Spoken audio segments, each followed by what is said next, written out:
Come to the next one. And these are the installations in the area there.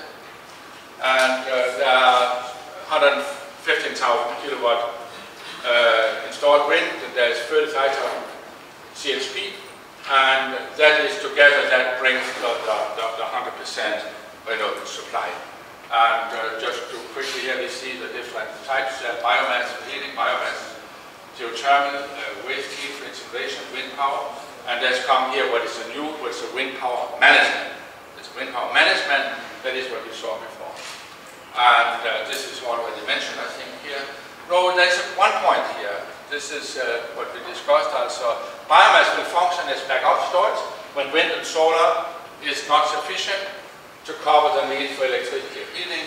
Solid and liquid biomass is easy and cheap to store, will only be used when solar and wind is not sufficient to cover the needs for heating power. Also, it's very simple, but I can see we can find a more rational and cheap solution. That's how I see it at this moment. Good. And yeah, well, this is needs more time. This is how to organize in future. That a local municipal foundation will integrate the whole system there in future. So it will be public supply combining all the various solutions, and not just feeding little in here and there, but it's going to be a complete system. And this is about community experience, when we will have a workshop later this afternoon, community power, so we can drop this one now. And this is just a summary. Next one. Summary. And next one. And there's coming people like the Smitherman from the United States, or from Canada, sorry, to see what is happening there. And that's part of the local process when we develop such solutions there, that it attracts attention. This is creating the interest and the support of the local people also, that it has appealed to the outside. Okay, and the mayor is getting then a solar prize for this year and saying we will do more of this, and I think we'll come to an end now.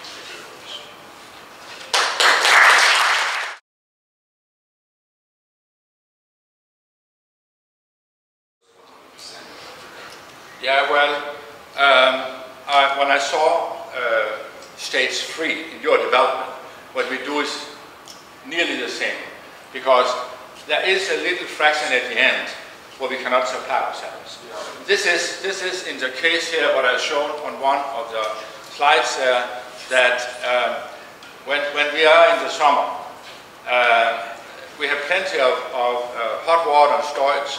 There's no wind, there's no PV. We would not operate the combined heat and power because we cannot use the heat. Yeah. In that case, it would be reasonable to draw from the grid. Yeah. But I think it makes sense. We have this structure and this interregional exchange. If it's possible, if it's necessary to do that, we can use it. Yeah. So I think to use the grid as an exchange media or as a backup system, this makes sense. It is existing. But gradually we can be more and more independent of it. And the aim, so the technologies are available and it is possible to do, but the investments would be excessive. It would be too high if we would say now we would make 100%. That would be to be a renewable energy fundamentalist. And that has a high price also. Any more questions? You're in front. You showed that on some days you limited the shutdown some wind turbines. Are there any compensation for the loss for the energy not sold to the grid for the people owning? No, there's not. New wind turbines are only allowed now on the condition that they sign a contract where at periods with peak loads they may not have excessive grid. No compensation. And another question about the you said that the biomass should be only used when there is no wind and no solar, but you need an industry for that. How can you build an industry without clear contracts and buying on a regular basis from them? but also the biomass, it's a biomass you mean? Yeah, Yeah, the biomass is, this is a commodity.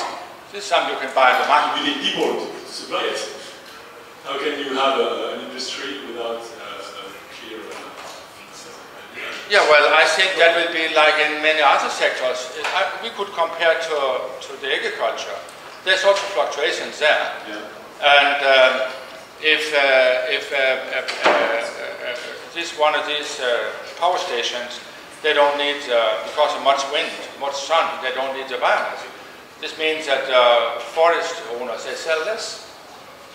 Then it's available for the next years. Hopefully. Yeah. Okay. But that is daily practice. It is. There are cold winters, there are warm winters. The cold winters, the need for energy could be 2 times more. We could have a cold winter like we had this winter here, which was very little wind and very cold.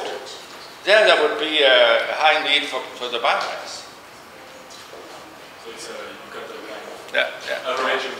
No, but you see there are flexibility in all sorts of systems. Okay, but we have one more question. Huh? Yeah.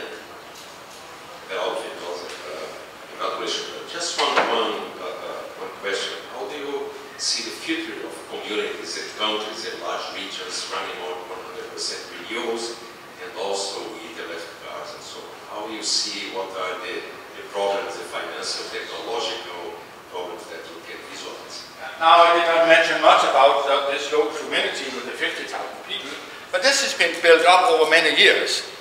And this means all the elements are there. Also the wind turbines are there, the combined heat and power stations are there. It's all there today. And what is the need now, that is management systems, that you have a complete overview of the system there and have sensors at all points. And first of all is that you also measure what power is going in and out of the region there, and saying that now we will not let the power go out of the region. We will feed it into these electric boilers or use them for needs locally. And as one point I did not mention, that is that